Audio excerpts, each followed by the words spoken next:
रामायण केवल एक धार्मिक ग्रंथ ही नहीं है, बल्कि ये मनुष्य को जीवन की सीख देता है। रामायण की सबसे बड़ी सीख है कि बुराई पर हमेशा अच्छाई की ही जीत होती है। रामायण का हर एक पात्र अपने आप में बेहद खास है।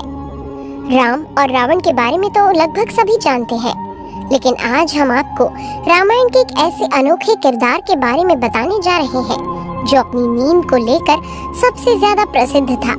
जी हाँ, हम बात कर रहे हैं कुंभकर्ण की, जो लंकापति राजा रावण का छोटा भाई था।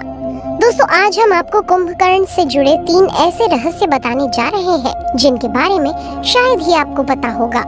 इस दौरान हम आपको ये भी बताएंगे कि कुंभकर्ण ने अपने भाई रावण को भगवान राम से क्षमा मांगने के लिए क्यों कहा था।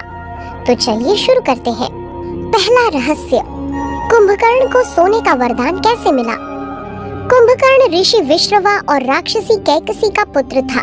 साथ ही वो लंका के राजा रावण का छोटा भाई था। ऐसा माना जाता है कि बचपन से ही बड़े कान होने के कारण इसका नाम कुंभकर्ण रखा गया था। कुंभकर्ण का शरीर इतना बलशाली और विशाल था कि उसके आगे बाकी लोग एकदम बौने नजर आते थे। ऐसा माना जाता है कि कुंभकर्ण की ऊंचाई 600 धनुष और मोटाई 100 धनुष के बराबर थी। उसके नेत्र गाड़ी के पहिए के बराबर थे। उसे इतनी भूख लगती कि वो मनुष्य समेत पशुओं को भी खा जाता था। जन्म लेते ही उसने प्रजा के कई लोगों को खा डाला था। कुंभकर्ण एक बार में इतना भोजन करता था कि उतना कई नगरों के लोग मिलकर भी नहीं कर सकते थे। कुंभकर्ण की इस विचित्र आदत से हर कोई परेशान था। सभी को डर था कि अगर ये यूं ही खाता रहा तो एक दिन पृथ्वी खाली हो जाएगी। प्रजा को इस हालत में देखकर देवता भी भयभीत हो गए और तब वो मदद के लिए इंद्र के पास गए। इसके बाद कुंभकर्ण और इंद्र के बीच युद्ध हुआ, जिसमें कुंभकर्ण जीत गया। बताते हैं कि इस युद्ध के बाद कुंभकर्ण इंद्र का शासन हड़पना चाहता था, इसलिए वो ब्रह्मा जी को खुश करने के लिए कठोर तप करने बैठ गया। बताते हैं कि इस दौरान कुंभकर्ण के साथ उसके भाई भी तप कर रहे थे। वहीं जैसे ही इस बात की खबर देवताओं तक पहुंची तो वो काफी घबरा गए। कुंभकर्ण ने घोर तपस्या से ब्रह्मा जी को प्रसन्न कर लिया था। जैसे ही वो कुंभकर्ण को वरदान देने के लिए जाने लगे तो इंद्र समेत अन्य सभी देवताओं ने उनसे वर ना देने की प्रार्थना की, क्योंकि कुंभकर्ण से सभी लोग परेशान थे। कुंभकर्ण के बारे में सुनकर ब्रह्मा जी को भी चिंता सताने लगी, लेकिन वो ऐसा नहीं कर सकते हैं। तब उन्होंने उपाय देते हुए कहा कि जब मैं कुंभकर्ण को वरदान मांगने के लिए कहूँ तो देवी सरस्वती उसकी जीभ पर आकर बैठ जाए।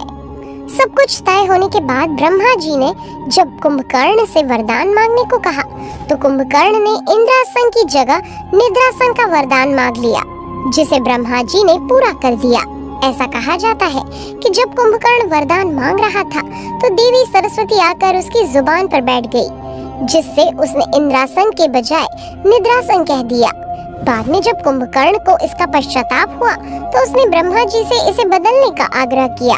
तब ब्रह्मा जी ने कहा कि दिया हुआ वरदान वापस नहीं लिया जा सकता, बस इतना किया जा सकता है कि मैं इसके प्रभाव को कम कर सकता हूँ। तब ब्रह्मा जी ने इसकी अवधि घटाकर 1 दिन की कर दी, जिसके कारण कुंभकर्ण 6 महीने तक सोता रहता था, फिर 1 दिन के लिए उठता और फिर 6 महीने के लिए सो जाता। लेकिन ब्रह्मा जी ने सचेत किया था कि अगर कोई इसे बलपूर्वक उठाएगा तो वो दिन कुंभकर्ण का अंतिम दिन होगा। दूसरा रहस्य, कुंभकर्ण ने रावण को युद्ध रोकने के लिए क्यों कहा था। बताते हैं कि जब भगवान राम और रावण के बीच युद्ध चल रहा था, उस वक्त भी कुंभकर्ण गहरी नींद में सोया हुआ था। उसे कोई खबर नहीं थी कि लंका में क्या चल रहा है। वहीं जब युद्ध में लड़ते लड़ते रावण की सेना धीरे धीरे मरने लगती है तो रावण की चिंता बढ़ जाती है। तब वो कुंभकर्ण से मदद लेने का निर्णय लेता है, लेकिन कुंभकर्ण तो अभी भी गहरी नींद में सोया हुआ था और उसके जागने का समय भी नहीं आया था। तब मजबूरन रावण उसे उठाने के लिए अपने सैनिकों को भेजता है। आदेश मिलते ही सेना के लोग हाथों में भाला, तलवार और सीढ़ी लेकर कुंभकर्ण को जगाने के लिए पहुंच जाते हैं। पहले कुछ लोग सीढ़ी की मदद से कुंभकर्ण के शरीर पर चढ़ते हैं और उसे उठाने के लिए जोर जोर से कूदते हैं। वहीं कुछ लोग उसके कानों पर ढोल नगाड़े भी बजाते हैं। भाले की मदद से भी कुंभकर्ण को उठाने की कोशिश की जाती है, लेकिन कुंभकर्ण पर इन सब का कोई असर नहीं होता। वो गहरी नींद में सोया रहता है। एक के बाद एक सारे प्रयास असफल होने के बाद रावण को मन में ख्याल आता है कि क्यों ना इसके लिए स्वादिष्ट पकवान तैयार किए जाए, क्योंकि कुंभकर्ण खाने का बेहद शौकीन था। बस फिर क्या था, कुंभकर्ण के लिए तरह तरह के भोजन तैयार किए जाते हैं। भोजन तैयार होने के बाद उसे बड़ी बड़ी थालियों में रखकर कुंभकर्ण के पास पहुंचाया जाता है। जैसे ही सेवक कुंभकर्ण के आसपास स्वादिष्ट भोजन लेकर घूमते हैं तो धीरे धीरे उसका असर दिखाई देने लगता है। खाने की सुगंध जैसे ही कुंभकर्ण की नाक तक जाती है तो वो कुछ ही देर में उठकर बैठ जाता है। उठने के बाद सबसे पहले कुंभकर्ण भरपेट भोजन करता है और फिर वो अपने भाई रावण के पास पहुंचता है। रावण कुंभकर्ण को बताता है कि उसका राम के साथ युद्ध चल रहा है और इस युद्ध में इनके कई शक्तिशाली योद्धा और सेना मारे जा चुके हैं। भगवान राम की सेना से लगातार मिल रही हार की वजह से ही कुंभकर्ण को जलाया गया था, क्योंकि वो काफी बलशाली था। ये सुनने के बाद कुंभकर्ण ने युद्ध का कारण पूछा। तब रावण ने बताया कि उसने सीता का हरण करके उन्हें लंका ले आया है। पूरा घटनाक्रम सुनकर कुंभकर्ण आश्चर्यचकित रह गया। कुंभकर्ण को पता था कि राम कोई आम इंसान नहीं बल्कि भगवान विष्णु के अवतार हैं। वहीं माता सीता लक्ष्मी जी का अवतार है। लंकापति का भाई होने के बावजूद भी कुंभकर्ण ने रावण को समझाने की बहुत कोशिश की कि वो माता सीता को लौटाकर राम जी से क्षमा मांग ले। इसी में सभी की भलाई है, लेकिन रावण ने उसकी एक न सुनी। कुंभकर्ण की बातें सुनकर रावण को बहुत क्रोध आया और उसने कुंभकर्ण को धर्म नीति का पाठ पढ़ाते हुए कहा कि युद्ध और विपत्ति की घड़ी में जो अपने भाई का साथ ना दे, उससे बड़ा पापी और नीच कौन होगा। लाख समझाने पर जब रावण नहीं माना तो कुंभकर्ण अपने भाई की आज्ञा लेकर कहता है, मेरी मृत्यु तो निश्चित है और अगर वो भगवान के हाथों हो तो इससे बड़ा सौभाग्य क्या होगा। ये बोलकर कुंभकर्ण रणभूमि की ओर चल देता है। तीसरा रहस्य। मरने से पहले कुंभकर्ण ने विभीषण से क्या कहा था। कुंभकर्ण राक्षस होकर भी राम जी की माया को जानता था। उसे मालूम था कि भगवान राम से युद्ध करने का कोई मतलब नहीं है। इनसे युद्ध करके राक्षस जाति का विनाश होना तय है, लेकिन बड़े भाई की आज्ञा के विरुद्ध जाना भी उचित नहीं था। जैसे ही कुंभकर्ण युद्ध भूमि पर कदम रखता है तो उसके विशालकाय शरीर को देखकर वानर सेना में हड़कंप मच जाता है। सभी वानर इधर उधर भागने लगते हैं। जब इस बात की खबर कुंभकर्ण के भाई विभीषण को मिलती है तो वो कुंभकर्ण के पास जाता है।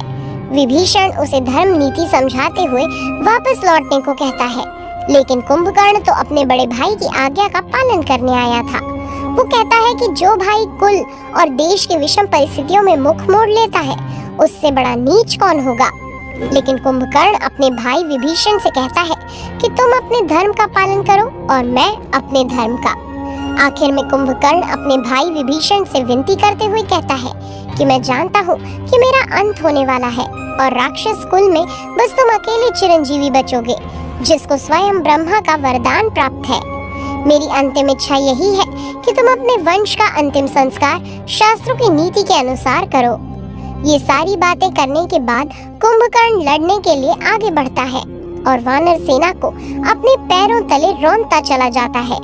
उस दौरान कुंभकर्ण का सामना हनुमान जी, लक्ष्मण जी और अंगद से भी होता है, लेकिन वो भगवान राम के हाथों ही मरना चाहता था। इसलिए उसने वानर सेना के राजा सुग्रीव को बंदी बनाने की योजना बनाई। जैसे ही वो सुग्रीव को बंदी बनाकर ले जाने लगा तो उसके सामने भगवान श्री राम पहुंच गए। भगवान विष्णु के अवतार को अपने सामने पाकर कुंभकर्ण भीतर ही भीतर बहुत प्रसन्न हुआ, लेकिन उसे भाई का धर्म भी निभाना था। इसलिए उसने भगवान राम के साथ युद्ध लड़ने का फैसला किया। कुंभकर्ण अपनी जान की परवाह किए बिना राम जी से लड़ता है और अंत में उनके हाथों मारा जाता है। भगवान राम उसकी दोनों भुजाओं और उसके मस्तक को धड़ से अलग कर देते हैं और इस तरह एक बलशाली राक्षस का अंत हो जाता है। इस तरह कुंभकर्ण ने अपने भाई की बात का मान भी रख लिया और प्रभु श्री राम के हाथों मृत्यु पाकर मोक्ष भी प्राप्त कर लिया। ऐसा माना जाता है कि कुंभकर्ण के शव के गिरने से लंका का बाहरी फाटक और परकोटा गिर गया था। जब रावण को अपने छोटे भाई कुंभकर्ण की मृत्यु की खबर मिली तो उसे बहुत दुख हुआ। वो सोचने लगा कि कुंभकर्ण तो इतना शक्तिशाली था, फिर कैसे वो युद्ध में राम के हाथों मारा गया। कुछ देर बाद रावण को कुंभकर्ण की वो सारी बातें याद आने लगी जो उसने युद्ध में जाने से पहले रावण को समझाई थी। लेकिन सिवाय पछतावे के रावण के हाथों में अब कुछ नहीं था। इसलिए कहते हैं कि अहंकार और घमंड हमेशा पतन की ओर ले जाते हैं। अगर समय रहते इन पर काबू नहीं पाया गया तो विनाश निश्चित है। अपने अहंकार की वजह से ही रावण का अंत हुआ था।